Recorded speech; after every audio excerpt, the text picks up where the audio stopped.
Have we stopped recording? Okay, thank you. All right, so I'll just say that again. So our first speaker today is Rihanna Masters, who's a Herbert Humphrey alumni, whose career spans over 3 decades as a journalist, trainer, and researcher, and media communications consultant. She has held several senior editorial positions in various media organizations in Zimbabwe and has been involved in numerous regional media-related projects as a content creator and editor. So Rihanna is passionate and somebody that I've had the pleasure of meeting personally as well, very passionate about media freedom, freedom of expression and access to information. I haven't worked in this area for over 2 decades, and she will provide a brief overview of the civic and media landscape, the exclusion of diversity and its impact on equity before speaking to the survey carried out by the Media Institute of Southern Africa, MISA, that she was asked to unpack. And by delving into issues on digital violence against women, Rihanna will explore possible strategies and actions that can be implemented to create inclusive and enabling environments for African women journalists, ensuring their safety, freedom, and equal opportunities within the media industry. Welcome, Rihanna. Over to you. Thank you. Thank you for that, Dr. Misi. Yes, it was a very sort of invigorating conversation, I think, at the African Media Convention in Lusaka. I learned a lot from my colleagues. And this morning, I'd like to say welcome to my fellow colleagues. I think this is going to be a very interesting conversation. I was wondering, can I share my screen because I have a PowerPoint presentation? Yes, please do. If you click that green button at the bottom, that should enable you to share your screen. I'm going to do that.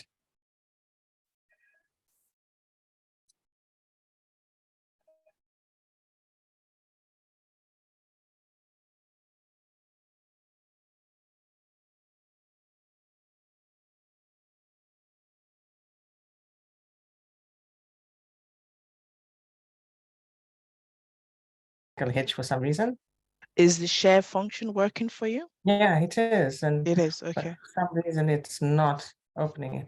Well, that's okay. I can talk to my presentation. Okay. Or you could share that with Joy and she can present it on your behalf, perhaps. Oh, yeah, that's true. Let me try and do that. If everyone will just, sort of bear with me while I do that.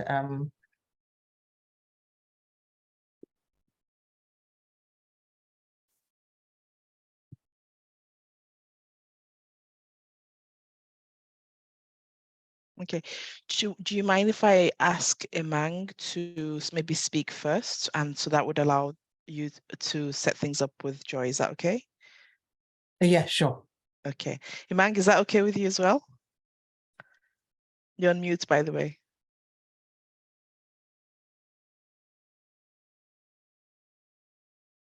The joys of Zoom, we're still, after how many years, still dealing with these kind of things. Are you able to unmute? I've sent it to Joy, so if she's ready, okay. All right, let's proceed with Rihanna then while Imang deals with the mute button. So yeah, the topic today was, the impact of limited media freedom and freedom of expression on African women journalists. So, one of the things that I always do is, sort of look at an encompassing sort of, very strong quote around it. And what I really appreciated was Agnes Kamiyad, who's now the Secretary General of Amnesty International. And she said, look, there's no truth without freedom of expression and information. And as you know, Audrey Azoulay, who's the UNESCO Director General, talked about how freedom of expression is something that reveals the state of our societies. And I think that is very true, especially, as I present the overview, you will get a sense of that. So let's put it into context on the continent, So to date, 4 journalists have been killed on the continent this year, and 2 of them were during this month where we celebrate World Press Freedom Day. So, already that kind of gives you a sense of what's going on in our space. Journalists who are writing investigative journalism stories are being arrested for their exposés rather than the people involved in the criminal behavior. You talked about Senegal. Those who were covering the trial of opposition leader Ousmane Sonko were being arrested for their coverage. Then, in Guinea, the interim government ordered the shutdown of the internet ahead of planned protests just last week. And in Kenya, we all know about the clampdown on the Azimio protests and how brutal they've been. And generally across the continent, you find that, citizens who are expressing themselves on WhatsApp are being arrested for, insulting the president. So, that's the current state of affairs in our part of the world. We're not on the difficulty is that we're not on the agenda in the main discourse. And when I say we're not on the agenda, I mean women. Our needs are not being considered when the National Action Plan discussions are taking place at continental level. If we are included in some way, we are a checklist item with emphasis placed on online violence against women journalists, and very little attention is placed on other issues. And violence and safety for women has to be a different conversation because there are different needs that have to be considered. Yes. And women and physical safety take on different forms. Online is going offline, and offline is coming to online space. There's the taboo topic of sexual harassment, at the tertiary level, in and outside the newsroom, with both sources and subjects. You're facing harassment from the people you're writing about, but even amongst your colleagues.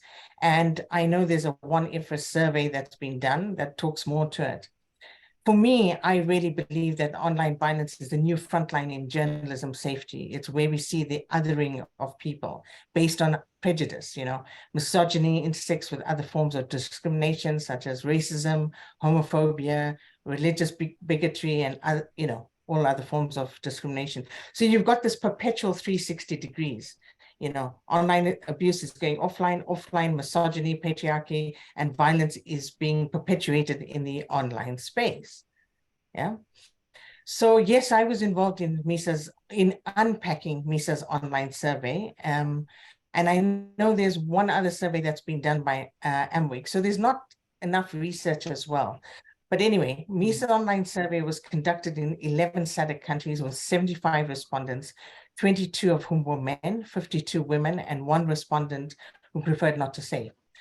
62 of the respondents live in a city, while 11 respondents reside just outside the city, and 2 are based in a rural area. And it was evenly spread out in terms of sectors, with 31 journalists working in mainstream media, 27 for online media, and 21 working as freelance journalists. The remaining 6 were students or interns. So the research shows that, the ubiquitous nature of cyberspace has contributed immensely to a gradual and very insidious increase in online abuse of journalists. We have the very positive things, and let's not take away from that. It's borderless, it reaches wider spaces, but there's this dark side to it. And women have been attacked for sharing their opinion on various issues, and these attacks have been gendered and sexualized, and they take on various forms. As I said, misogyny, racism, all the issues that I've mentioned before. Who are the targets? I mean, we really need to look at them. And they women who are in positions of power and influence, and those who are in the public sphere, either holding political office or who are public officials or who work for state institutions. In Zimbabwe, for example, the head of the Zimbabwe Electoral Commission, there are many issues around the voters' roll, around the electoral amendments. There's many, many issues in play, but, often the attacks on her take on more of the, sort of objectification, the tone, the skin tone, her skin tone, the way she looks, the way she dresses, and very little to do with the issues in play. Women who are high up on the corporate ladder, and of course, women journalists are prone to attacks, especially those working on investigative journalism or covering the hard news and political beats. Yeah. And of course, as we all know, online attacks have real life impacts. I'm sure my colleague Iman will talk to that. She did mention some her personal, sort of experience. And it affects mental health and productivity. Ferial Haffajee, a very strong journalist, in South Africa, who, is very well known both on the continent and internationally. She once said, every morning I pick up my phone and check WhatsApp messages. Then I open my Twitter feed. Bitch, excuse the language, reads a response to something I've posted or written or reported. I block. Racists, go back home, says another. And as I reflected, I realized that when reporting, I walk with a stoop now, bent from the world as if to protect myself. It's not like me. At news events like EFF, that's the opposition, media conferences, I make myself small and will ask questions in a way that sounds to me, as I reflect, almost obsequious. It's definitely not like me. I want the spotlight to turn away because the insults sear at me. And the reason I bring this up is because if someone as strong as this, somebody who's been in the profession for many decades, feels like this, what of, your young, more inexperienced journalists who get the backlash, or even, somebody who's been there for, some time. What is the impact of this and what is the aim? It's to nullify the power and influence that women exert while endorsing the view that women and their opinions do not belong in public spheres.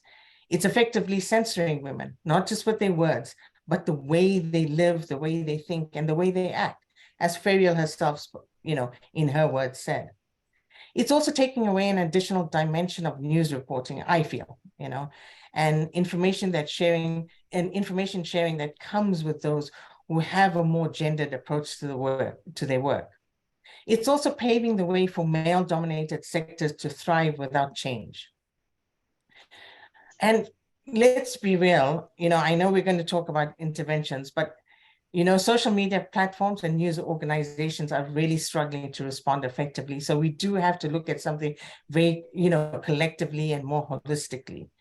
In the context of an increasingly toxic information ecosystem, platforms themselves are seen as major enablers for online violence. And, often you'll see women journalists turn to the employees or even media freedom advocacy organizations, and those are meant to protect them, the police. And they're failing to receive effective responses and even often face victim blaming behavior. Cases of like, why did you say this? You should have said it differently. So when we look at interventions, and this is something, I'm coming from the Namibia Media Trust is saying, look, let's underpin our work with the policy and soft law frameworks that are already in place. Policies from the continent that solidify our context and can frame our work. And the three that we often talk to is the Windhoek +30 Declaration, the African Commission on Human and People's Rights Principles on Freedom of Expression and Access to Information, and also the ACHPR Resolution 522 on digital violence against women in Africa. I know that Resolution 522 is not well known. I'm sure that, the organizers, IWIM will share the PowerPoint presentation. So I've, highlighted Windhoek +30, it's clause 13, and it specifically talks about harassment of women on offline and online attacks. It's couched in there. The ACHPR 29 Declaration on Principles on FOE and ATI expands on the safety of journalists to safeguard women, those working in conflicts, and it holds states liable for actions of security forces. And, there's far more contained in them, but I mean, we can't go through them in this session. So I do suggest that, people look at that declaration. And then Resolution 522.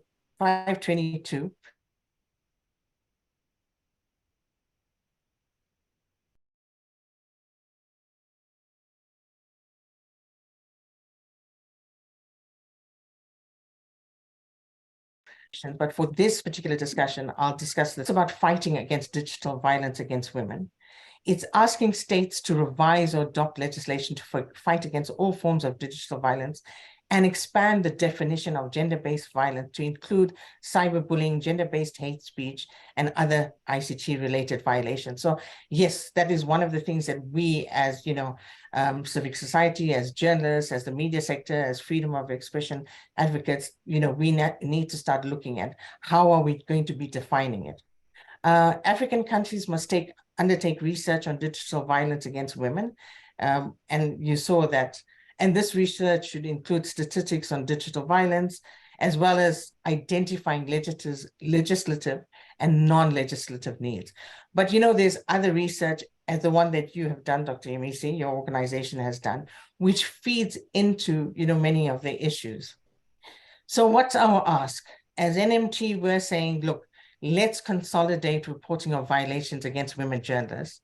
And because that's the first step to combating online violence, online abuse is developing a shared language to identify and describe it. I'd say this about both online and offline violence. So let's standardize and categorize violations and disaggregate. Okay. Let's develop definitions for online violence, including harassment and all of that. Let's build a solid practice of reporting violations at local level. And this needs, effort, resources, and commitment. And right now, online violence is not being reported and is not being monitored at all. I think we have sporadic things, but not consolidated. Violations must feed into regional and continental database. And every time we put out a violation report, I do feel we should put out a specific action that needs to be taken.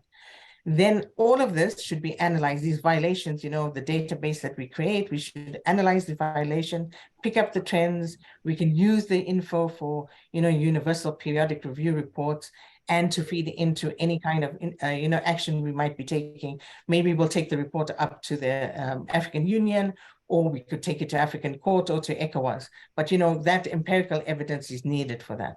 And I'm going to end on this. We can't continue putting words on paper if we're not willing to work on how they should be actioned impactfully and effectively, because then all we are doing is ticking off a checklist which says, look, we took care of the gendered element of the work. Thank you. Thank you so much, Rihanna, for those very strong words to finish off there. And, one thing that's really resonated with me was where you talked about that all of this is around nullifying the power and influence that women exert. So thank you so much for your contributions. And I'd love to encourage all our listeners to put their questions and comments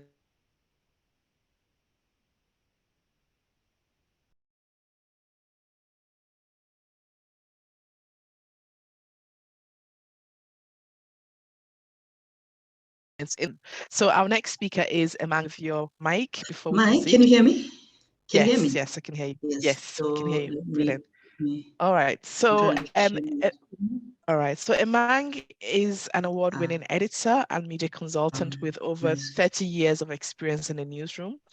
Media background is in radio, TV, digital, and print, having worked for Radio Botswana as a journalist and ETV as a current affairs producer, presenter, and news anchor. Emang is the editor-in-chief of The Voice newspaper Botswana and chairperson of the Botswana Editors Forum. Emang, welcome. Thank you for joining us. And you're going to be responding to our question, which is what measures can be taken to ensure African women journalists access fair and just working conditions, including adequate remuneration and protection for their mental health and physical safety. Over to you, Emang. Okay, can you see my screen? Yes. Oh, no, we can only see you. You can only see me. Can you help? I did share screen and now I'm trying to. You can't see my screen, really? Can you hear me? Oh my God. Yes, I can hear. We can hear you. Okay, I'm trying to share to. No. Oh my gosh. Okay, maybe I can send through. Yes. So can I perhaps it would be helpful if all speakers, if you have. Screen? No, we can only see you. but perhaps it would help if all speakers share their PowerPoints with Joy, and then Joy Yes, can then that's what I'm trying. That's what I think navigate that. Yes. I might have to do. All right. Thank you. Let me do that right away because Thank you. yeah, let me do that because it's struggling with the share screen a bit. Sorry about that. I should have done that earlier.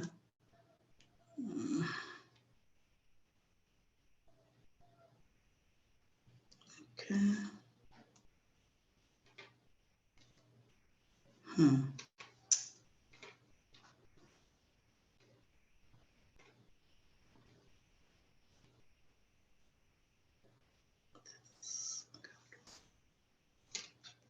Sorry, just bear with me in a minute.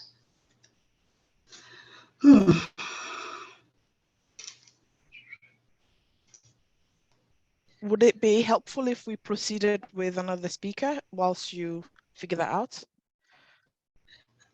I guess let me do that while I share my screen. Right, or let me try again to share my screen because now I don't know, I'm struggling to find share.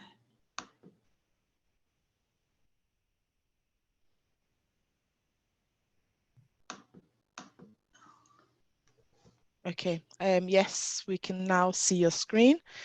You can now see my screen. We can see your screen, but we're seeing you. So if you Just have me.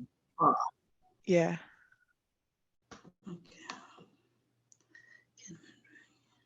Okay.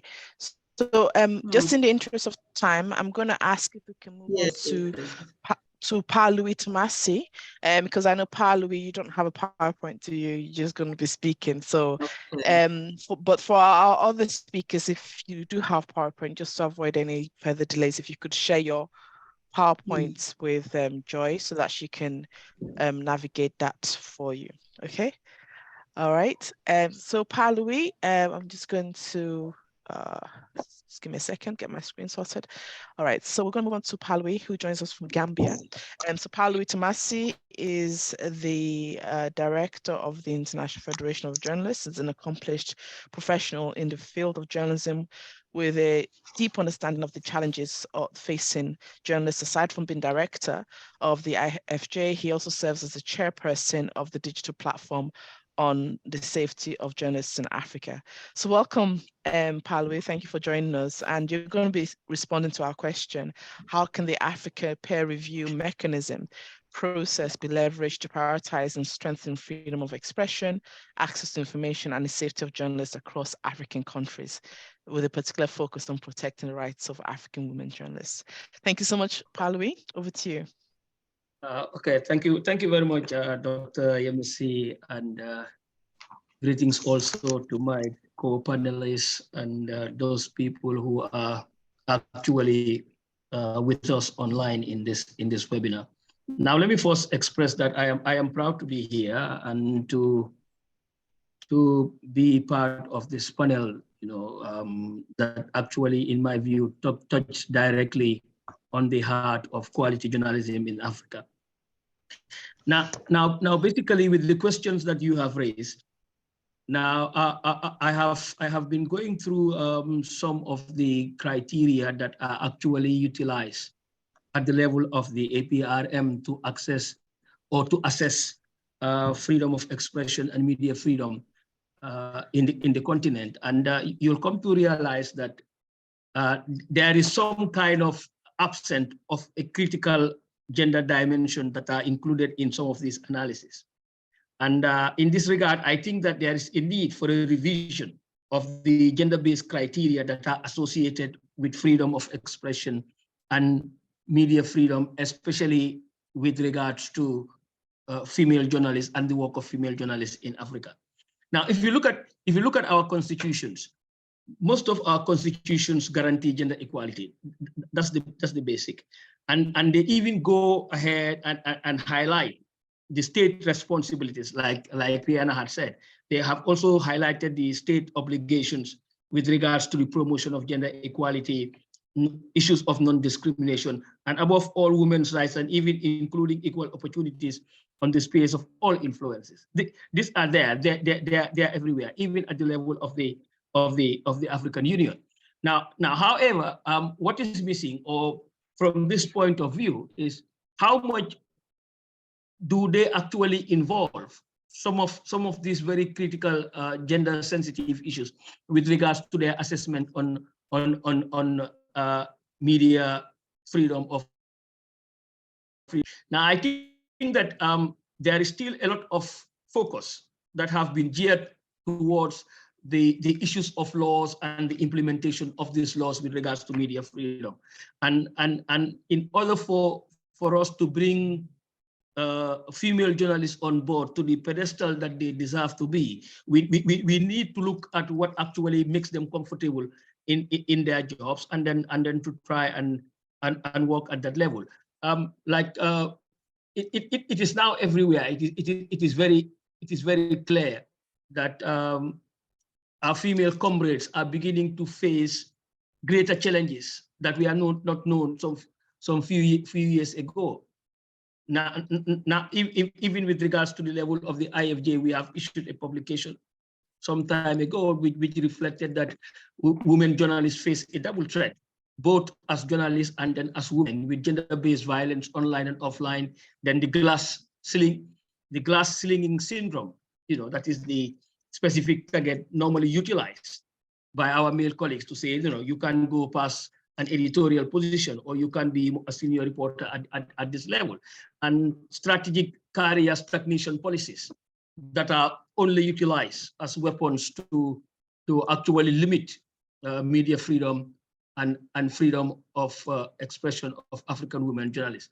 Now, I think also with regards to your question on the issue of the APRM, I think there is also a need to start looking at media management and even media ownership in the continent, and what type of strategies should be included in terms of how do we assess what is, a gender-based media house. Is there a need to involve quotas in terms of employment in these media houses, especially with the government or state media houses? I think there is a need to start looking at the composition, because if you have a sector that is already dominated by men who do not want to move, and you bring in women, no matter how competent they are, there is already this mindset. There's already this stereotype policies that existed. So there is also need to revisit these things, and then see how women can actually be much more supported to own media houses, and to actually propagate or advocate and highlight more women issues on the news platforms, because what we have seen, like it has already been mentioned, I don't know where these policies came from, but who decided, how come we have decided that female journalists cannot cover political bits or economic bits, or female journalists cannot even do very well with regards to investigative journalism and exposing human rights abuses? I think these are all fallacies that have been created to relegate women to the background, and some of these things need to be rechecked. Thank you. Thank you so much for your contribution, Palue. I think you called us to rethink some things. First of all, there was a call for us to revise the gender-based criteria used to develop existing policies that are already in place to foster press freedom on the continent, but also for us to start rethinking how we assess gender equality and equity within media organizations. So what are the, how do we currently think about those things, and how should we be rethinking them now with the new knowledge, the research that we've done, etc., and be more informed on the lived experiences of women journalists. So thank you so much for your contributions. So I believe Emang's presentation is now ready. Is that correct, Joy and Emang? Okay, brilliant. Yeah, it should be ready. Joy said it's ready. Yeah. All right. So I've already introduced you, Emang, so I'm just going to ask you to take over. Yeah. Over to you. I'll be talking about, obviously, the impact of limited press freedom on women and in the media and on democracy, but I'll also answer in the question that you said just now about what can be done to correct the situation. Let me just begin by giving maybe an aerial view of the problem. The state of limited press freedom among women in Africa is a microcosm of the state of lack of equality, justice, and fairness between genders in the workplace globally. To put things in perspective, a recent research by Mogul, an American female minority-owned business recruitment platform for diverse executives, has indicated that less than 31% of board members at Fortune 500 companies are female. And that number drops to a staggering 7% for non-white women. So Black women, we are scraping the bottom of the barrel when it comes to gender equality. And then this scenario where there's a stark and glaring lack of gender and of ethnic diversity in the corporate world mirrors exactly what is happening in our newsroom across Africa. And then bringing it closer to home, there's a study that was carried out by UNDP on understanding the drivers of inequality beyond income in Botswana. Joy, can I move along? Botswana, like the doctor mentioned earlier on, Dr. Yamiche, this is a country we must remember that has performed exceptionally well in the just released World Press Freedom Index, rising 35 places to number 65 out of the 180 countries surveyed. And yet there's an anomaly here because at the same time, currently Botswana bears the shame known one of the most unequal societies globally, with the 9th highest Gini coefficient, indicating the degree of inequality of incomes, according to UNDP's report for 2020. Now the question arises, who bears the brunt of that inequality? You guessed it right, it's none other than women. The UNDP study, quoting Professor Botlhale from the University of Botswana, states, Botswana women are manifestly disadvantaged in economic outcomes. Poverty is more incident among women, and they are more vulnerable to external shocks such as financial and epidemic crises. This, therefore, is a clear and undisputable sign that gender inequality in Botswana is systematic and happens at every level of the society, and therefore there is no escape for women journalists. This situation, I'm convinced, is similar to other parts of Africa, with even less impressive press freedom performances like Zimbabwe, for example. Zeroing in further on the media in Botswana, a quick survey will show you that in a country with at least 40 newspaper titles, there's only one female publisher who co-owns a legacy newspaper with a man, and 2 female senior editors in the private press, one of them being myself, and 2 senior editors in a state-owned media with hundreds and hundreds of employees. All the other publications are led by men, except for an online publication called the Argus Online. And I know for sure that at least 2 of these editors from the other publications who are men, they earn 3 times more than I do. So, in summary, women journalists in Africa are outnumbered by far, especially at the top tier of a newsroom structure. According to a Wanifra Media Monitoring Project, only 25% of expert voices in the news are women. A dramatic rise, apparently, from 19% in 2015. And Africa falls below the global averages of women's presence in the news across all media types. There is the Media Monitoring Project. You can then read it for yourself. I've already summed it up. This situation of limited voices of women in newsroom management translates into lack of gender balance in content. Just take a look at your headlines today when you leave this place, and you will see whose voices are dominant, who's speaking the loudest, who's getting prominence, and who's being interviewed. who's on the front page news, and who is often speaking with authority and confidence. Okay, women subjects and sources by Medium. That is also a one-IFRA study. You can have a look at it yourself. But I'm interested in the bottom, in that little bottom part. I don't know if you can zoom it out so that we can all read it. Basically, that part. Basically, what it's saying is that if we continue doing what we are doing right now for women to help improve their status in the newsroom, it will take us at least, I think it's 67 years to reach equality level. You can see, ladies and gentlemen, that we have a long way to go. Yeah, let's continue. This therefore means that limited press freedom for women in Africa definitely translates to lack of equity, lack of fairness, lack of justice for women, and of course children, which in turn translate into an ineffective, inadequate, and flawed democracy. I include women in this because if you look at media houses, for example, we have the Media Institute of Africa awards, and they have categories in there that have to do with the reporting on children.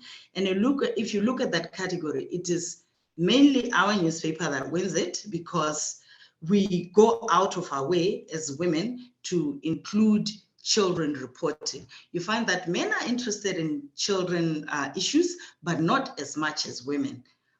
Yeah. Meanwhile, we have seen from the recently published MISA Freedom of the Press report in Southern Africa that the need for legislative revision remains key in a number of countries, still applying outdated, vaguely defined, or broadly applicable laws that do not meet acceptable international standards and leave the door open for abuse, particularly in the online sphere. So this is always my passion when it comes to legal framework.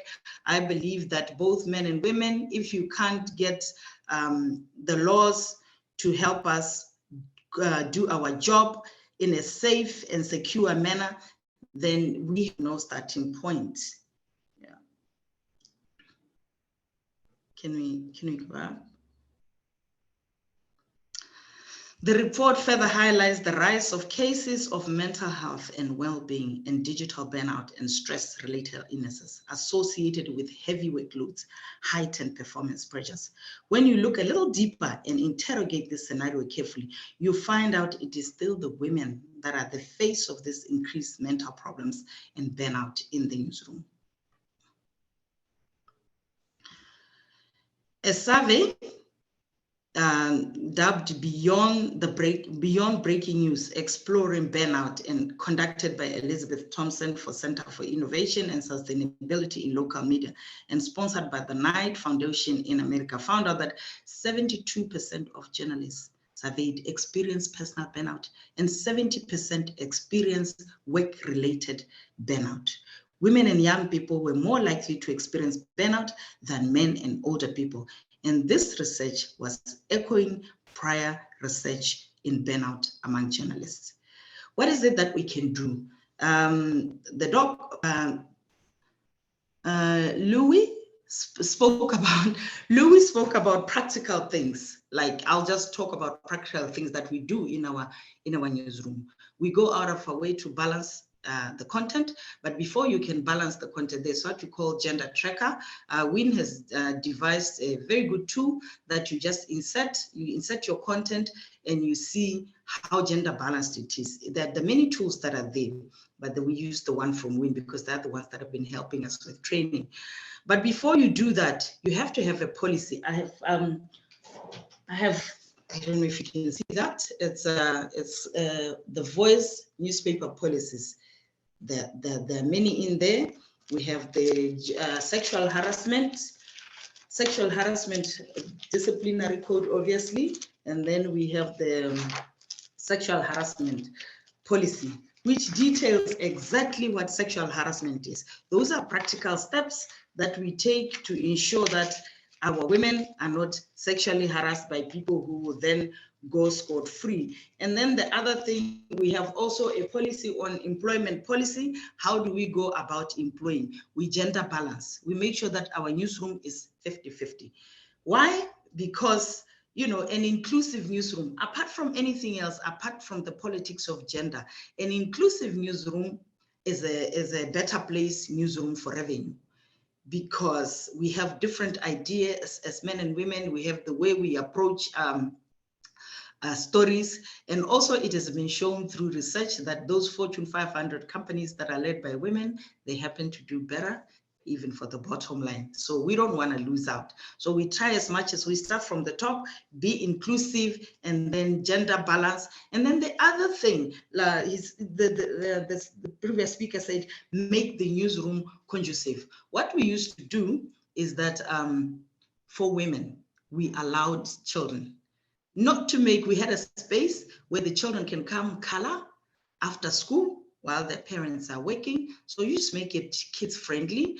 And then we had a driver who would pick the journalist, the female journalist will drop off, and then the driver will pick, bring the kids in here, they color, you knock off, and then you take them home. So yeah, those are some of the things that you want to do to just make your newsroom to be friendly and accommodative to women.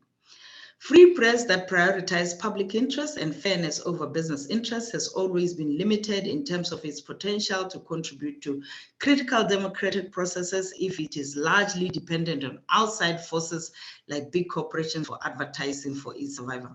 But now the situation has become dire because of the digital disruption and COVID-19. An 8 African country, including Botswana, study carried out by World Association of Newspapers has revealed that nearly 1 in 2 women have been sexually harassed at work, along with 1 in 5 men, and about 2 in 5 of gender non-conforming individuals. This statistics is really disturbing. 1 in 2, it means if there's the 2 of us, 1 of us has likely been sexually harassed. That's why we really implement that policy. If I was to give a practical example, we had a situation here at The Voice.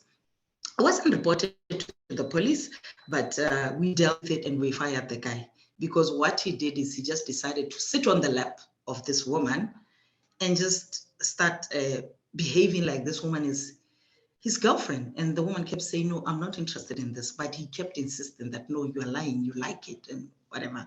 And the woman burst out crying. So we went through the disciplinary procedures and we got rid of him.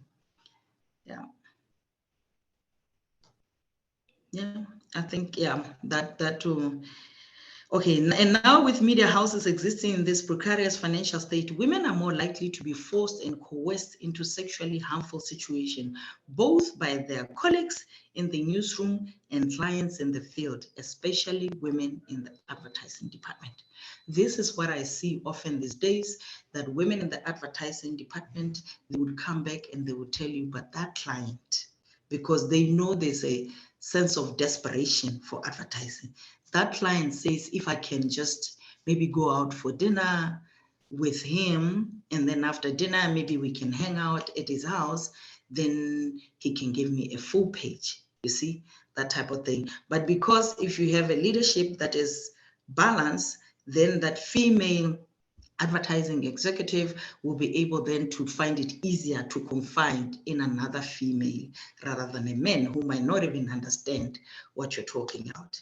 And then at this point, maybe you can just share the cartoon that I sent. I talked about it in Lusaka, and then I just thought maybe let me share it with you. I sent it to Joy when I was elected the chairperson of the Editors Forum. There was a question over my ability, would I be able to do it? So that's apparently myself walking in heels with a cartoon that says, you see how big those heels are? And then it says in Setswana, how does one walk in these heels? And then this side, it says Editors Forum. I must say, when I was in Zambia, I was quite emotional. I was hurt. I was really hurt because these are people that I've worked for so long. I've worked for these people. I have written statements. I have fought with government on their behalf, but I was doing it behind the scenes, supporting the previous chairperson. And then as soon as, you know, and they are the ones that put me there because they said, you've got institutional memory, you have done this. So can you at least carry us towards elections? And then we can have until we have elections and we put systems in order, you know. And then I said yes. And this is not even a paid position. And then for you to be attacked like this, and then they argued, like senior editors said, this is not misogynistic, this is freedom of expression, and we are free to talk, you are just being emotional about it. So yeah, these are some of the challenges that we face in the newsroom. Yeah. Thank you very much. Thank you so much, Amanga. Thank you for sharing that very personal story. Because I remember we talked about it in Lusaka a few weeks ago, didn't we? And we can, you know, those are the kind of gaslighting that women in journalists, women in leadership like you face. So thank you so much for sharing that story with us. And I know we also talked about your experiences online as well, and a few other incidences. So there's a lot for us to take away from there. And you know, you put those statistics up earlier on that we've got 6 to 7 years to go based on our current trajectory before we can achieve gender equality. And I think, I don't know about you, but I'm not willing to wait that long. So thank you so much we have to for sharing that. up.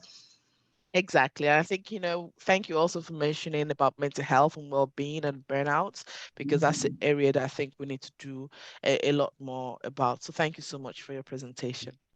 All right, so next up, joining us from Kenya is Mercy Njoroge, who is a seasoned journalist with over 15 years of experience in editing, gender reporting, mentorship, and training. And as an editor, she has worked at the Nation Media Group, Kenya's leading media house, as a pioneer gender sub-editor for the Nation newspaper, where she was instrumental in setting up the first gender desk in East and Central Africa. She oversaw content production, editing, and publishing The Voice, which is a monthly supplement dedicated to highlighting and telling the stories of women and girls on the continent and beyond. So welcome to you, Mercy. Welcome to you, Mercy. Thank you so much for joining us. And you're going to respond to our question, how does limited press freedom affect the ability of women journalists to report on issues impacting women's rights and gender equality? So over to you, Mercy. Okay. Thank you so much, Dr. Emesi. And thank you to AWIM for organizing this webinar. It's good that it's bringing different perspectives from different people within the continent, because the problems that and the issues that we are discussing here today are shared problems. So, and it's only good that we come together so that we can have a lasting solution to these problems. And I must say that it's good to see Emang virtually. Hi, Emang. We were with Emang in 2016. Nice to see you, Emang. Keep going. Yes, keep going. I still have your card. I still have your business card. Yeah. Yeah, we were with Emang for the Women in Youth program in South Africa. That was in 2016, and we also went to Zimbabwe for the same program. So it's good when I see women who are still going strong in this media space, and it's encouraging. Although you've said that it will take us another 67 years, I think I'll have turned around 100 plus years, not to give out my age, but I believe that we can fast track that and make this media space safer for women, younger women who are coming. So mine today here is to discuss the impact of limited press freedom on women journalists by sharing best practices and policy provisions for press freedom in Africa. But I wanted to first start my presentation by asking what we think press freedom is, especially from a female journalist perspective, or if you like, from a feminist perspective. And honestly, I could not really decipher or come up with a concrete answer because of the things that I came through when I was doing my research for this presentation. And so I had to ask myself, are women really enjoying press freedom? And if they are, to what extent are they enjoying press freedom? But the answer to my question is, it's unfortunate that women journalists continue to face a lot of harassment that really has a negative impact on their work. And when I speak about harassment, it includes sexual harassment and violence, and they experience this almost on a daily basis. And it's good that the previous speakers have alluded to this one IFRA report that was done that was released in 2020, 2021, on sexual harassment.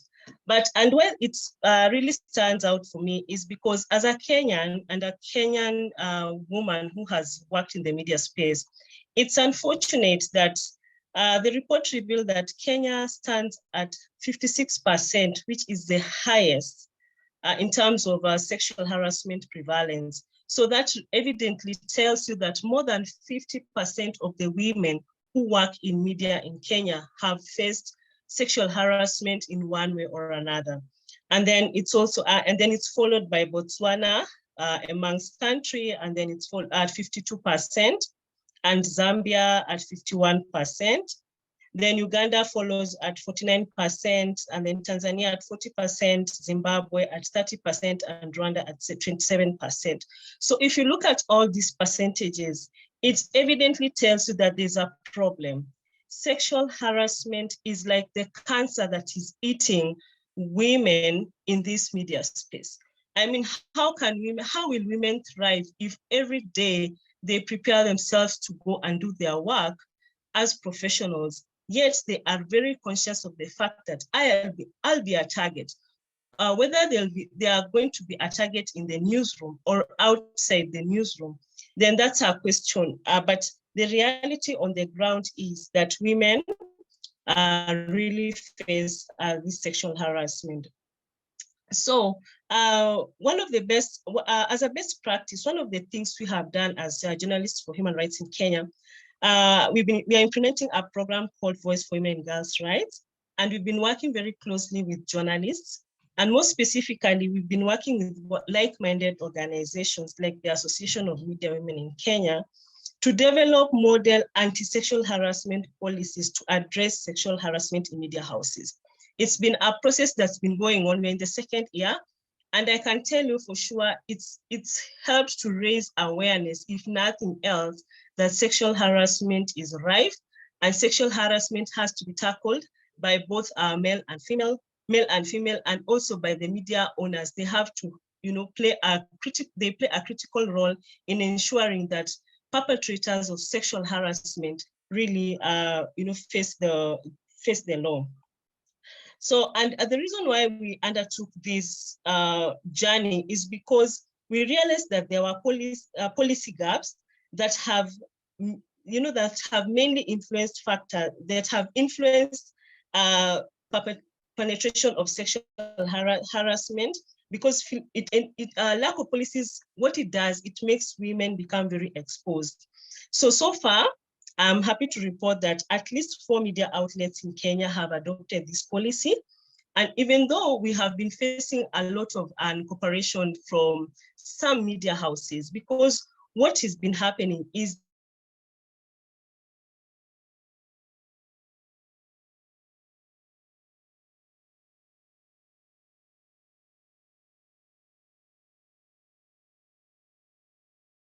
males. So whenever you want to, they will not be cooperative because they know that they'll be targeted, because they know that their jobs are on the line. So what they do, they become very uncooperative. And in effect, what that does, it accelerates the cases of sexual harassment. And so women often find themselves leaving the media space.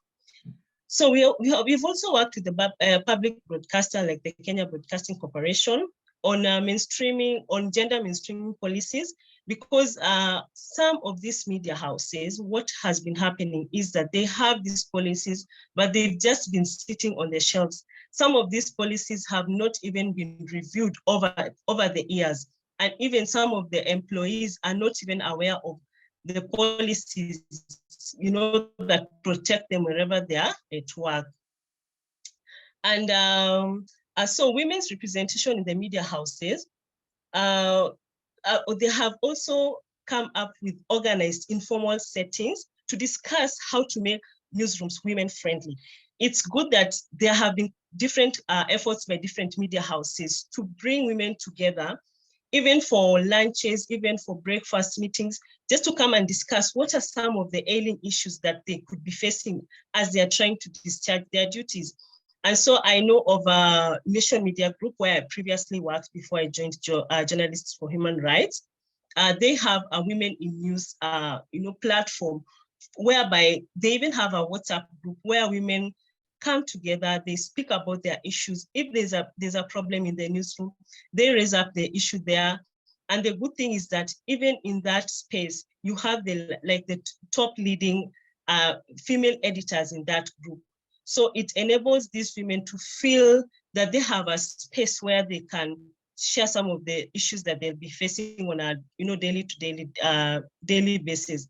And also there's a standard media group that also has such a forum whereby they have, theirs is actually very structured because they even have a leader who they call the president. And so women know that wherever we are facing a certain problem, even if it is about being looked down when they are being assigned to go and do their work, they know that they have a platform whereby they can discuss some of the issues. So another best practice I would like to talk about is that the leading media organizations support these platforms, and they know that they're existing, and they encourage them to have this meet and greet spaces so that they can discuss their achievements as well as their challenges. And also it just as to encourage women to speak out on some of these issues.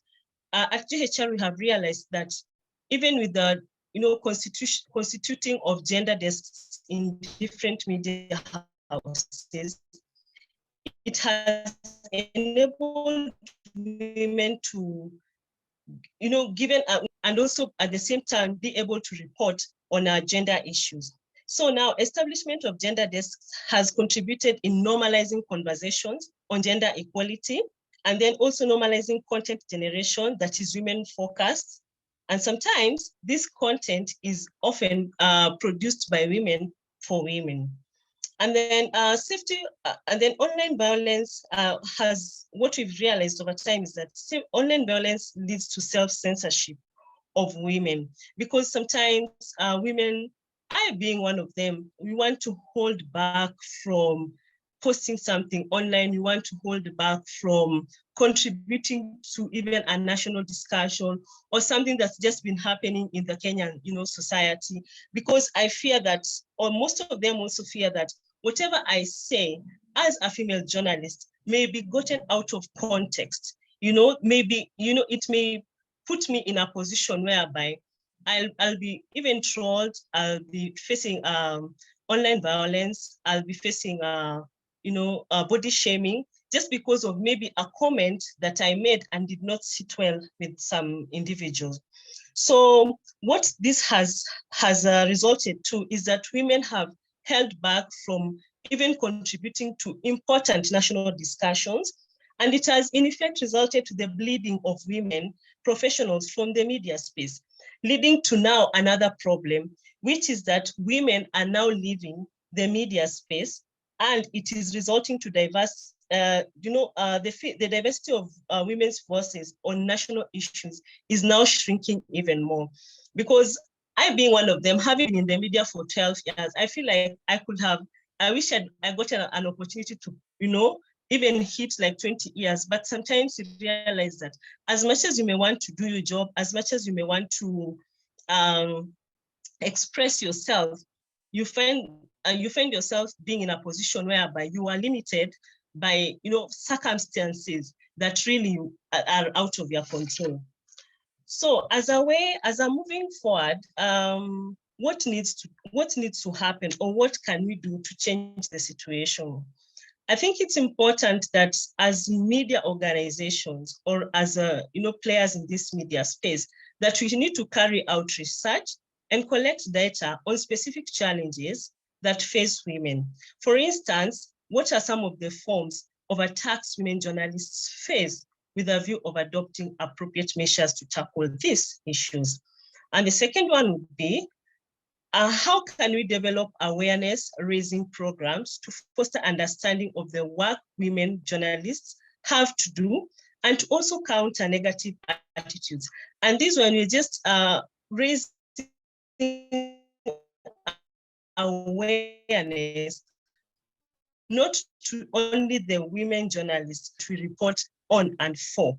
And then another moving forward point would be, we also need to send a clear message that attacks against women journalists should not be tolerated, by ensuring access to justice for attacks that constitute crimes, because sexual harassment evidently is just a criminal offense. So we need to send a very clear message that whether a male journalist decides to attack a female journalist, sexually harass a female journalist, it is a crime and it is punishable by law. And we need to also take specific measures to ensure safety of women journalists by addressing gender-specific safety concerns, which include sexual harassment in and out of the working space, sexual gender and gender-based violence, intimidation, and also harassment.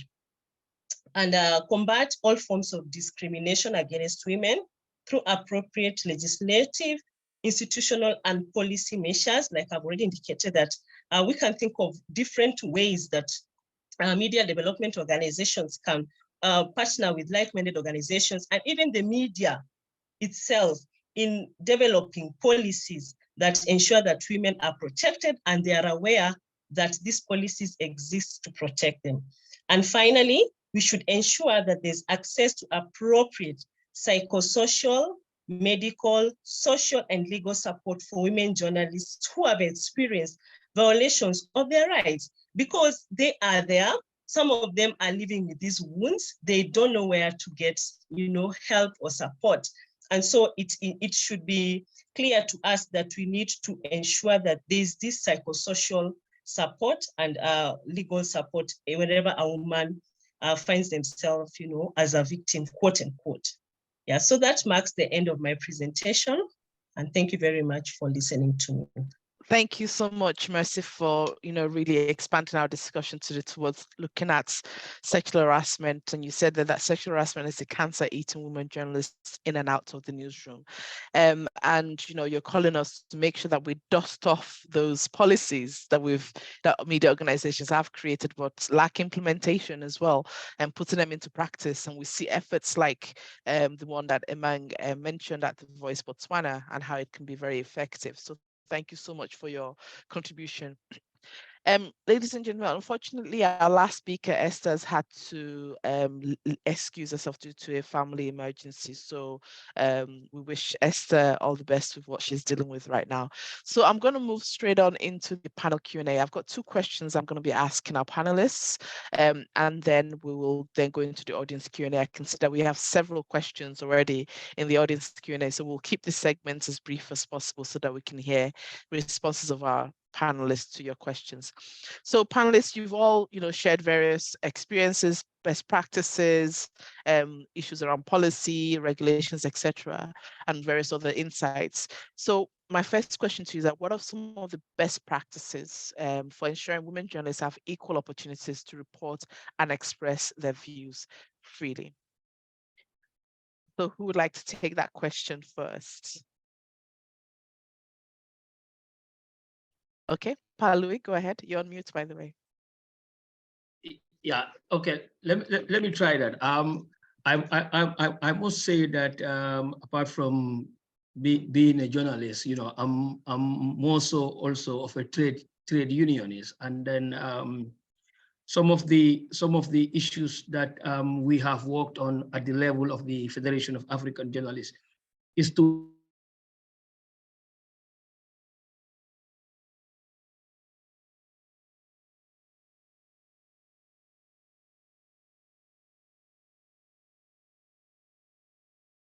the issue of equal opportunities and respect for the right of women, and then to be able to try and utilize the competence that these female journalists have.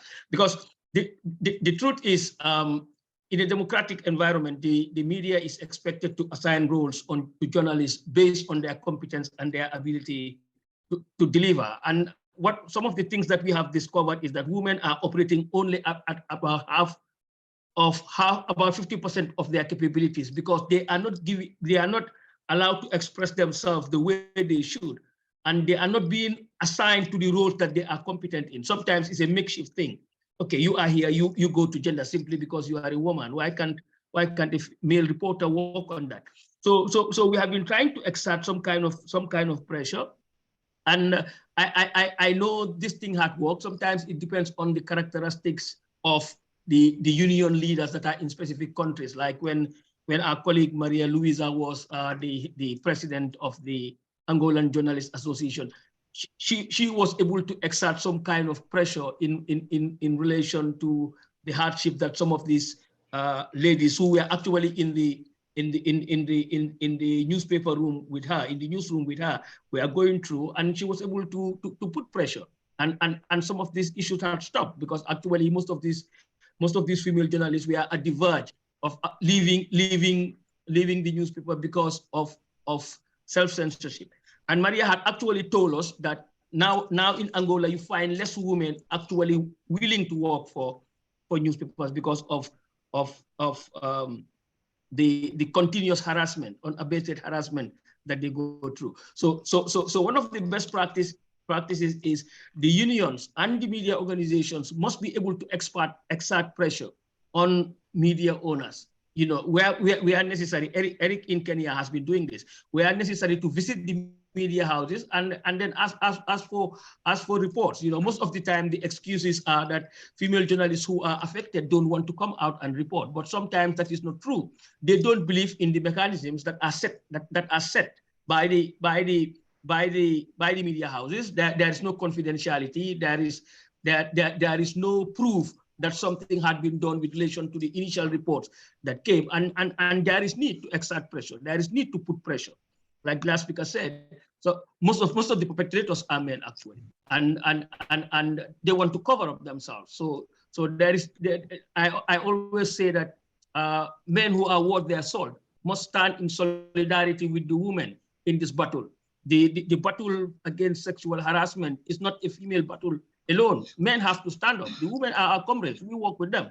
So we need to stand up and exert pressure. And those who keep quiet should be considered accomplices in this form of exploitation, especially sexual exploitation of women.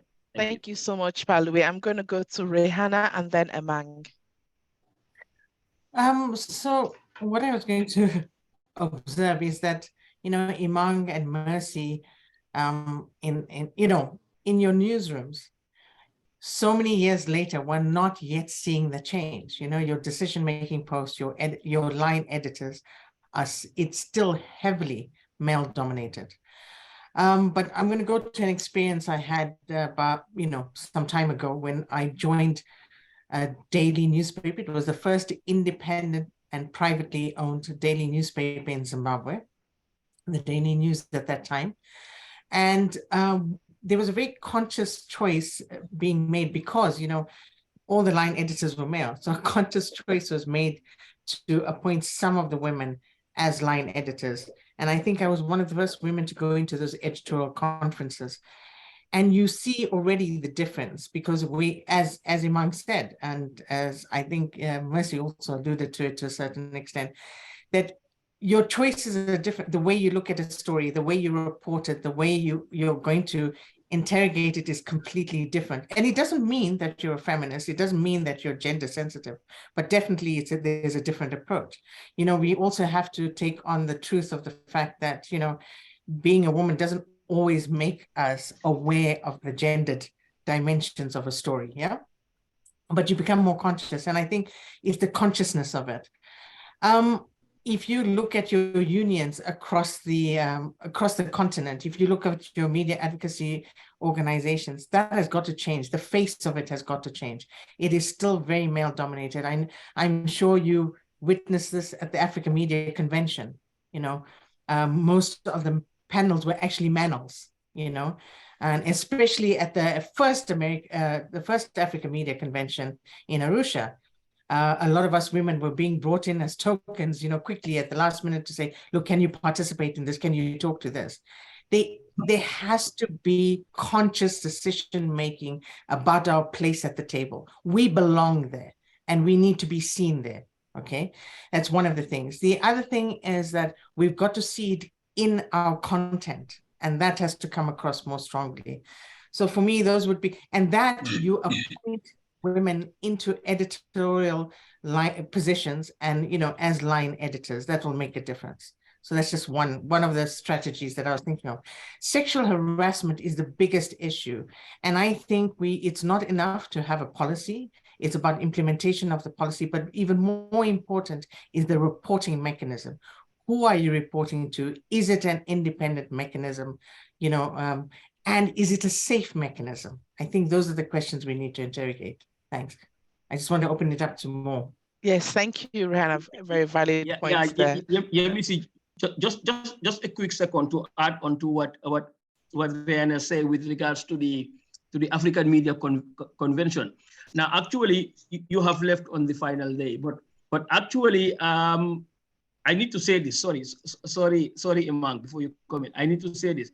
Actually, when we were voting for the organizing committee for the AMC, the declaration says that there should be a 9-member committee, and I proudly raise up my hand that there should be a clause that is added to that out of the 9, 4 at least should be female-dominated media organizations.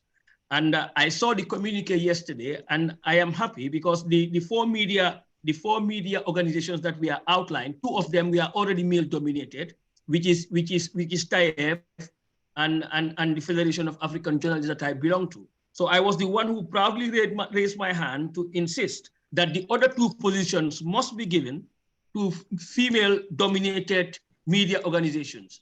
And I am happy to report that Awin is there, and then IWAT is also selected to be part of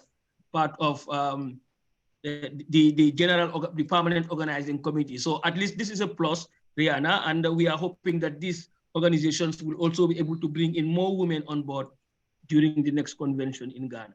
Thank you, Palue.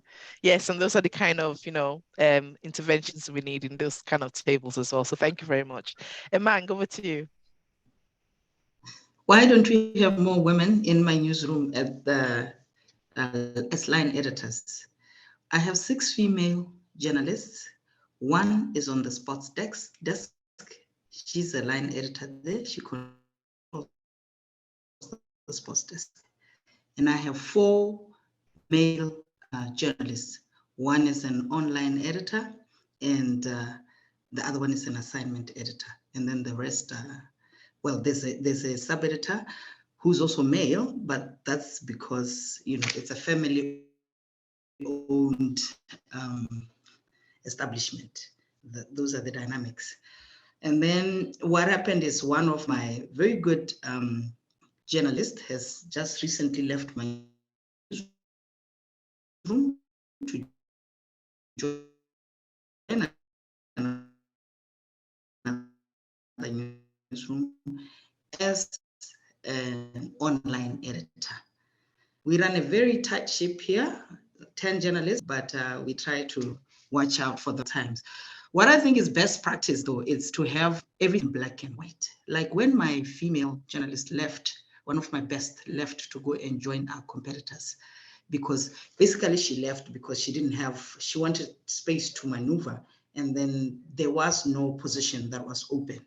So she moved, and for better pay as well, she moved another one as an editor. When you replace a journalist, you have to look at the gender balance. So we went out and got 2 more journalists, 1 young one that we can coach, which is part of what I think should come into best practices, that you coach them and you train them and take them along that way. Senior journalists coach the younger ones and take them along with them. So I believe that to put everything, to do it consciously when it's in black and white, to say if a female journalist leaves, we replace with a female journalist, and you are always conscious of the 50-50 balance in the newsroom. Because like I said, like you were also acknowledging that a female journalist would probably report in a different way to a male journalist. That's why I keep saying that even these awards that we win for child reporting, sexual health, reproduction, it indicates that indeed there's something that we are doing right. And we have a best practice, what do you call it, case study that is on the For You website. when it comes to content representation, diversity in content. Because like I'm saying, for us, it's a matter of survival. It's a small population. We are only 2.5 million. So if you don't reach as diverse population as possible, different sectors of the population, then you run a risk of being irrelevant. You can't be that niche. So yeah, so that's what I think works. When you realize that this thing is actually tied to the bottom line, then you put it in black and white, even when it comes to sexual harassment. When it's in black and white, people then know how to behave, because then they know that if they behave in contrary manner, they will suffer the consequences. So that helps. That's why also I always try to push for change of laws, to have laws that are suitable for journalists to function in a good environment, like the Access to Information Act. You know, because when it's like that, then you reduce misinformation and disinformation, because like in South Africa, you can demand the information so that your job is easier when you run stories. But here it's a different way. So I believe in policies, I believe in legal framework, I believe in coaching of younger journalists. Thank you, Emang, and over to you, Mercy, for your response. Thank you, Emisi. I think I'd just like to quickly mention that as a best practice, it's very important that the older women in the newsrooms are mentors to the young and upcoming female journalists, because truth be told, the media space has always been very hostile space, and especially and unfortunately for women. So wherever you find that you're having a new crop of young female journalists getting into the newsroom, and having been an experienced female journalist and knowing how that space is, especially for women, I think it makes a lot of sense to just hold the hand of these young women, because of sexual harassment. Because as an intern, you have very little bargaining power, if I may put it that way. So, and you find that most of them think that that is the normal way of doing things. So my point here is, it's imperative for us that as the older women in the media space, we need to have or work together and have mentorship programs for these younger women, so that we forewarn them and prepare them, so that they are aware of, if this thing happens to me, how do I go about it? Should I just keep quiet and share it with with my equal, and with the new and the younger female journalists, that this happened to me and I got this story, and we think that that is normal? I think by having these mentorship programs, it will be another way of also ensuring that we are also able to tackle this problem in this space. That's my contribution. Thank you, Mercy.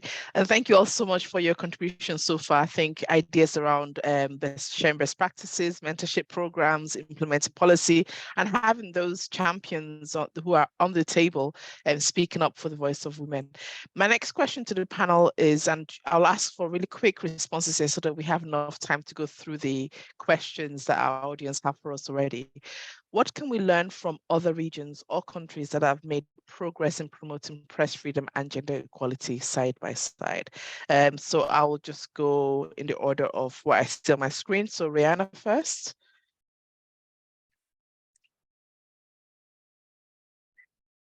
Okay, yeah, in terms of best practices, let's look to our own continent. Resolution 522 is a best practice. We are the only continent that has actually put out, this kind of, framework, continental framework around digital violence. And there's 9 recommendations in there. And basically, I think we are at a point where we can unpack that. The fact that no other continent is looking at digital violence and setting up a policy framework, we could be the drivers of a best practice in terms of like gathering empirical evidence, then looking at interventions. We talked about tracking trends. Those are things that we can do. And if we underpin all of that work through resolution 522, we stand a better chance of, putting it out there in a way that will be acceptable. And, there's buy-in from policymakers, from your governments, from your states, from people of influence. So for me, that in itself is a best practice. We haven't seen it being implemented effectively yet, but that's up to us. That's something that we can do. In terms of, an enabling environment, I really do think, again, our revised declaration, which focuses on principles of freedom of expression and access to information, it basically outlines exactly what kind of enabling environment we should, put forward in principle. And I think that's something that, again, we need to go back to our own continental frameworks and start, unpacking from there. Thanks. Thank you, Rihanna. Emang.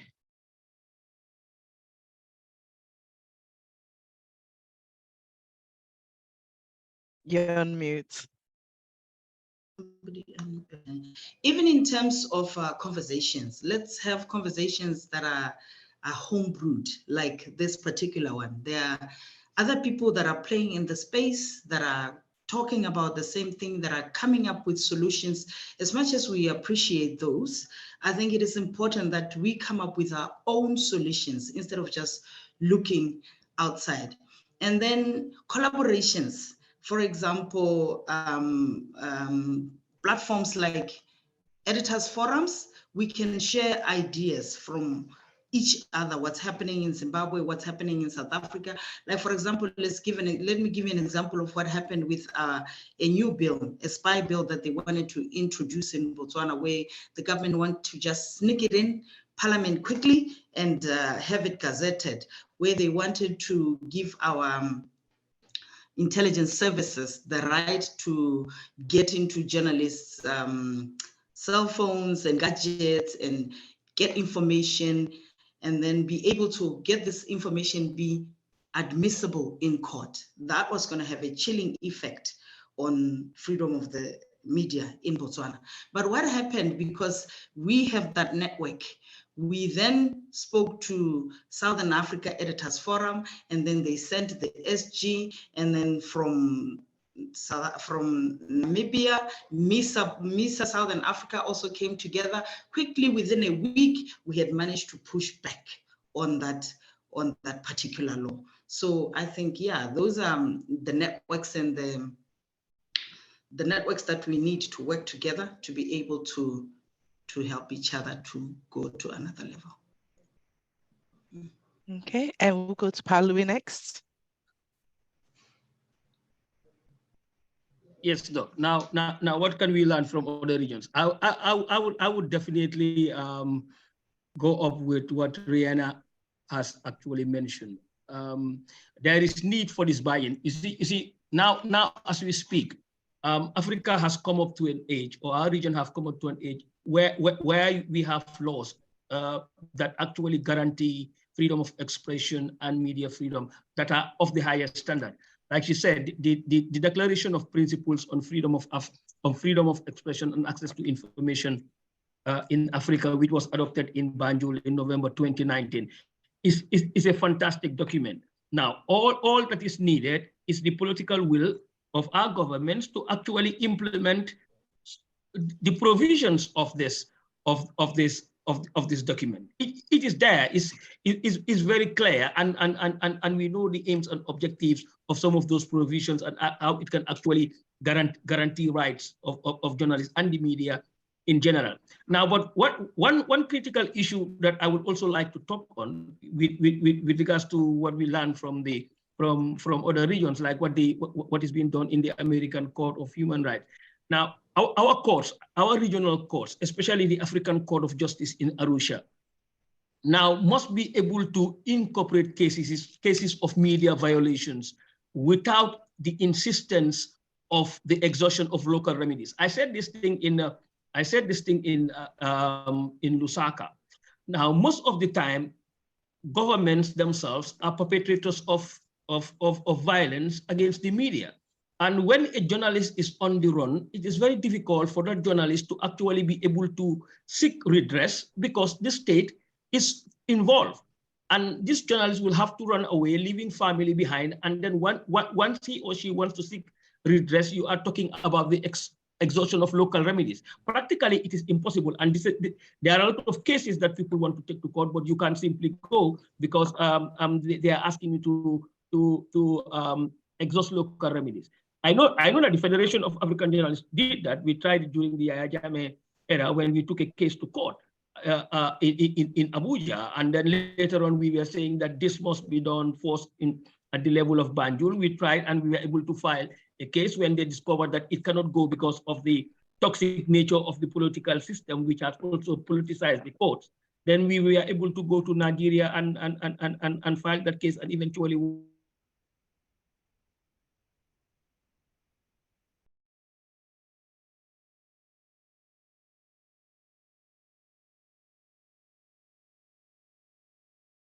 and Rwanda, they withdrew their instruments of ratification, which means that the courts can no longer hold them responsible. So we need to strategize that state cannot have so much excessive power against the courts that will actually have to judge them. And then our leaders we need to come with the political will and demonstrate that these institutions that they set up, they really have faith and confidence with them in them, and then they are able to help us move to the next step forward. Thank you.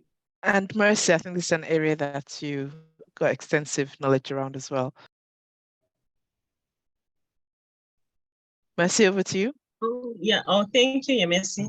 I was just still digesting what Palwi just said, and I feel like he's really exhausted the question. So, but from my end, I just want to echo what he said, that there needs to be political goodwill, and the government of the day also needs to appreciate the work that the media does, because, I mean, the government cannot exist if whatever they are doing and the policies and the governance that they are administering is lacking of the media. So in terms of what we can learn from other regions, I think it's upon us as Africans to look at what have other regions done. We have already identified our problems. How can we tailor-make our solutions depending on what we are learning from other regions? So I think that is my contribution to this question. All right, brilliant. Thank you all so much. Now, in the interest of time, we do have quite a number of questions in the Q&A box. So I'll ask us to keep our responses as brief as possible, though because quite a lot of this could be a whole different webinar. So we have a question here from Monica Baidu, who says that there's a conversation about statutory and self-regulation of the media in Zambia, but it seems stalled. What are the pros and cons of each? So the pros and cons of statutory and self-regulation. Who would like to take this? Amang? No, I don't want to take it. I want to hear the answer, because this is a conversation that I had with Monica in Zambia, because they chose statutory regulation. Okay. Rihanna? Okay. Yeah. So it's very interesting, this conversation in Zambia, because the president himself has actually left it to the media sector and said, look, form yourselves into a self-regulatory body, and he's literally been one of the few leaders who's got political will around self-regulation. And so it astonished me that, there was an option for statutory regulation. This is a very personal thing. It's look,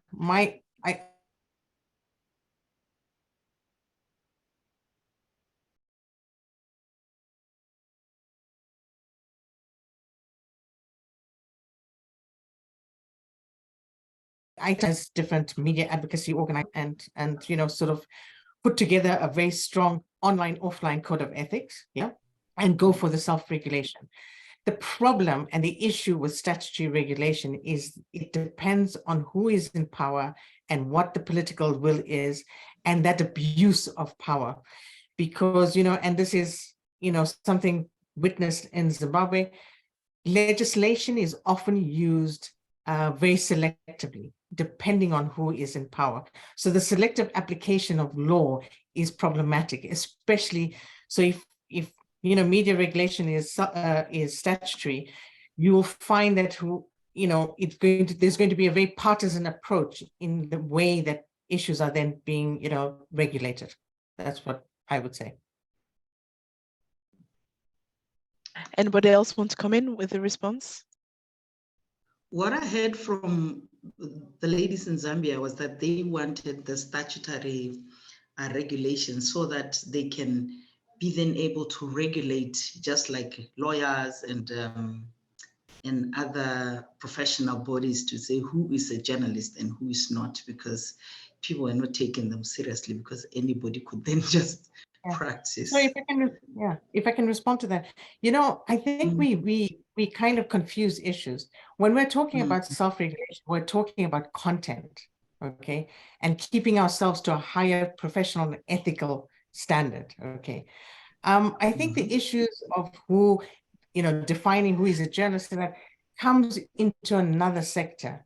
If we're talking about content regulation, I honestly feel that we should be going for self-regulation. Palui, I can see you nodding there. Do you want to offer some insights as well? You're on mute, by the way. Yeah. I think there has been when we had this side event in Zambia, I think there has been some kind of misunderstanding with regards to the openness on the government to ask the media to regulate themselves. Like Rihanna said, people were actually not looking at content, but rather to try and give a definition of who is a journalist, and this is not what is problematic, because the regulation of content is what actually will determine what you do with your work, not if carrying card journalists who can just go somewhere and say, I am a journalist, or if you don't have this card, you will not practice. Because when you look at countries that have this light framework of statutory regulations, the media becomes a minefield. You don't know where the next attack is coming from, because most of the things that you do are due to interpretation in court, and you go to a court and then they say that you have been found wanting on the issue of defamation, or you have been found wanting on sedition, because most of these archaic laws are still on our statute books, and it is very difficult, especially in West Africa. We have states where certain provisions of the law or certain provisions of the criminal act actually supersedes what is in the constitution. And if you go to court, they bring those things forward, and then they can easily nail you down. Presently, as we speak today, some few days ago, a respectable journalist has been arrested in Senegal, and they are saying that he does not have a card to practice as journalist. So what he said in terms of content no matter matters. What matters is he doesn't have a press card, and I think that is a serious flout of the law of freedom of expression. Thank you. Sorry, and one more thing. When you set up a strong self-regulatory mechanism, you are opening it to all sectors of society, because they are the consumers of your product. And instead of, having the laborious task of getting to the courts, which is very costly, it's not always accessible, your self-regulatory mechanism is a much more accessible mechanism for anyone, anywhere.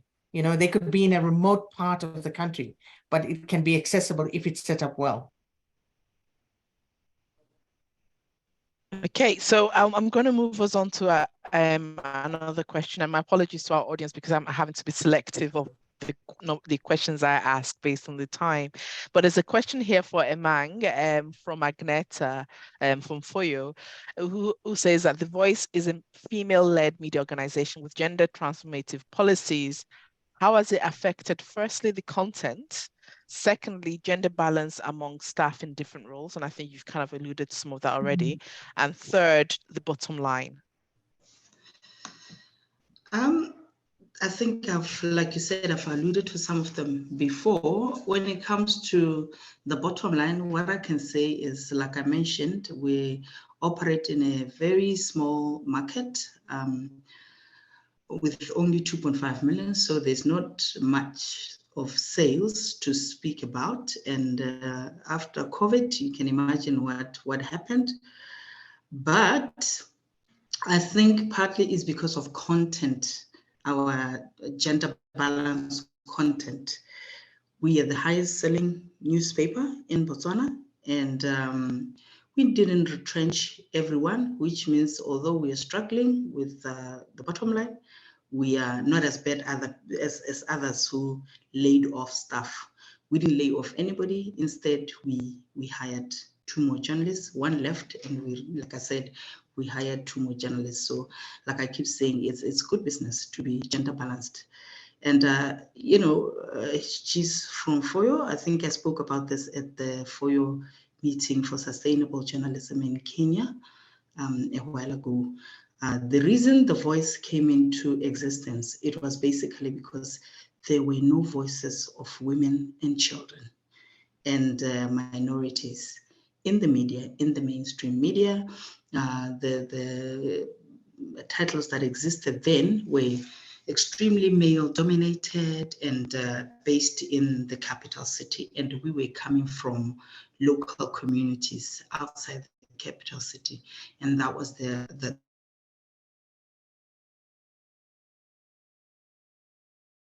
Oh, I think we've lost Emang. The joys of Zoom. So it never ceases to surprise us.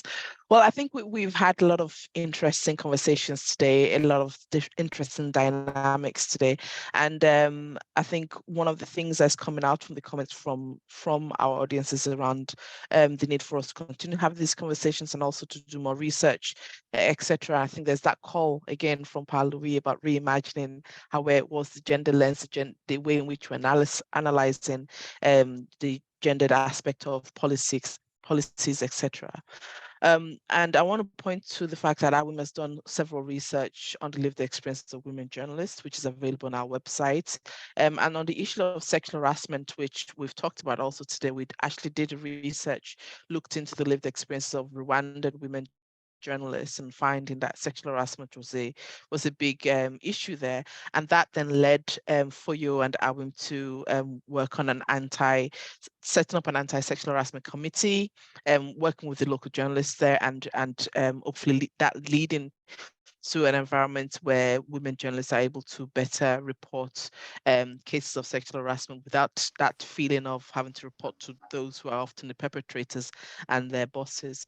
We're going to close today with a poll question. I think, Joy, if you're ready with setting that up, we're going to close today with a poll question. Joy, could you just confirm that's ready to go up now? Not yet, just give me a minute. Okay, all right. So we're going. I'll just read out what the question is going to be.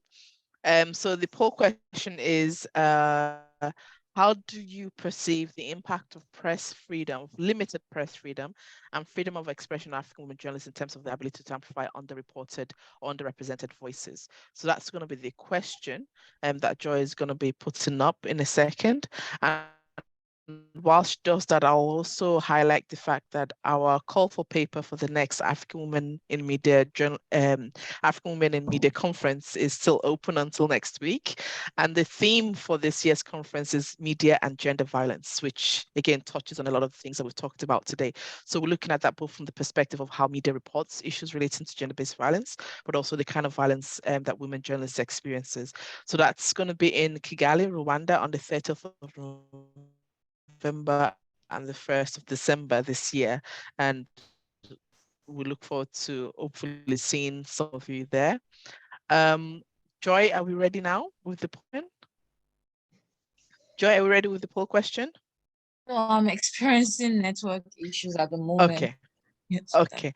All right. Well, thank you, Zoom, for for that experience.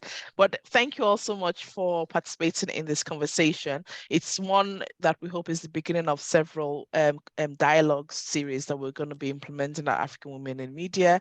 We'll be capturing some of the data here to develop a post kind of conversation report as well and sharing it with you all. So thank you all so much. Thank you to our speakers today for their insightful contributions, and thank you also to our audiences today. Thank you and good afternoon, everybody. Take care. Thank you. Bye. Thank you. Thank you. Bye-bye. Bye.